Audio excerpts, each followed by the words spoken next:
talk to us about is they know that they can beat them, right? I mean, they're just as good as the Wisconsin Badgers. I mean, they have a great goaltender. They have defensemen that can get up into the play and put some points on the board, and they have a very deep offensive line as well. So, I mean, they've shown that they can beat them. Only team, like you mentioned, that's beat them this year.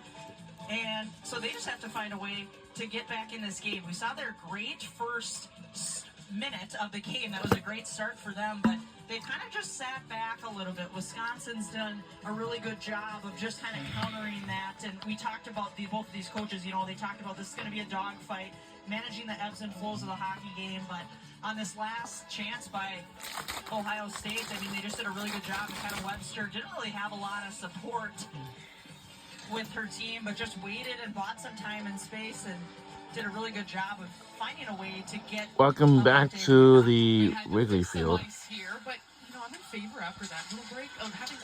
We're trailing by a single point. It would be interesting to see how that would work in some of the rinks around the country. But yeah, we love to hear the organ. Really nice baseball touches here around the entire stadium. The neighborhood lively, especially today with Badger fans. We've got a Badger doubleheader, and then taking on #1 Michigan State right after this one after they clean up the ice. We'll get you plenty prepared. Mike and Kathy in between. Ohio State looking for a response here. They put up 1-0 here in this first period before it's back-to-back goals by the Wisconsin Badgers. Just one loss this season coming to Ohio State as it's jammed up in the corner. It's still corralled in, this time by O'Brien. One of the nation's leaders in points.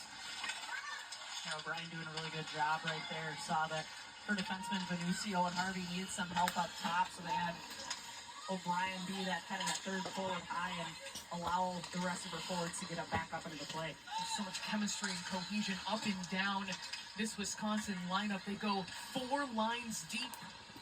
Especially offensively, nearly 6 goals per game as this is poked around center ice.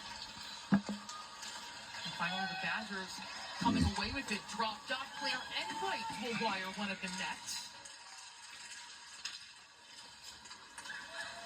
Third line out for the Badgers right now. Nevich, a couple of goals in that Thursday win. A good save right there on Amanda Thiele on Claire Enright. I mean, this is a Wisconsin Badgers team that you don't want to go down 2 goals against, so she needs to be sharp here late in the first period. In her 5th season, has played in 2 national championship games. The Badgers look again to attack. And finally, that is moved out of their own zone. The Badgers have been relentless since they've originally gotten onto the board here in the first period. Yeah, I mean, they've done a really good job not being hemmed in their own zone, had a lot of clean breakouts, and allows their team to get up the ice. I mean, it's that second flow that they got to look for. The Buckeyes done a really good job of kind of maintaining that for the most part, but trying to counter that here.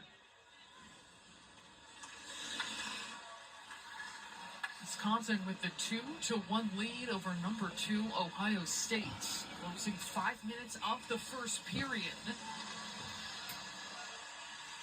Things were quite energetic the first couple of minutes. Julie, it felt like kind of a hold on to your seats. Maybe these teams trying to refine that groove again.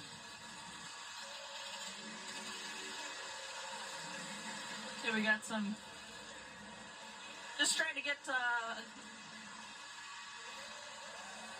So there was a high stick in your own zone, so we are not stepping aside at this moment. So we're getting a little extra clean off of the ice, and they're going to be escorted off. Just trying to do their jobs, a little mistiming, and we're going to have a face-off here in the Ohio State zone once they are able to clear things out.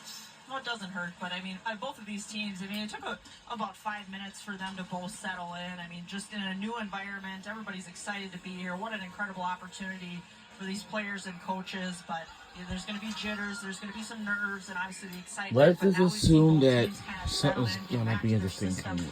Playing simpler hockey, we're not seeing as many odd man rushes and seeing a lot more battles. McCarthy tries to backhand it along the boards. A lot of Tungsten in the offensive zone for the Badgers. Last several minutes of this first period, that is poked away. Buckeyes try to corral it. Back the other way along the board, chased down by Cyrus Widerski, and transfer into this Buckeye program. A team that's very friendly to transfers. Part of how they built this. Well, I wouldn't actually say it, but I know these two teams have known each other for a long time, but not friendly to one another. If they have siblings out there, then this is something very be interesting if it happens. You can keep it to the perimeter and allow your goaltender to see that puck and eliminate the second and third looks. I can tell you for sure. But oh yeah, today is Saturday. Today is Saturday. Today is Saturday. Trying to wrap it around, but hugging the post was Thiele to prevent anything from going past her. Jungles again, going back to work right behind the goal. We'll leave it out in front. It's O'Brien who can't put it away, but sneaky opportunities here for the Badgers with their top line out, including Layla Edwards, the MVP of the World Championships back in April. And Thiele's just going to cover that up to prevent anything from squeezing out. Making the trip here to Chicago, seeing a great start to this hockey game, none other than Bucky himself. They lead 2-1. And we'll be right back.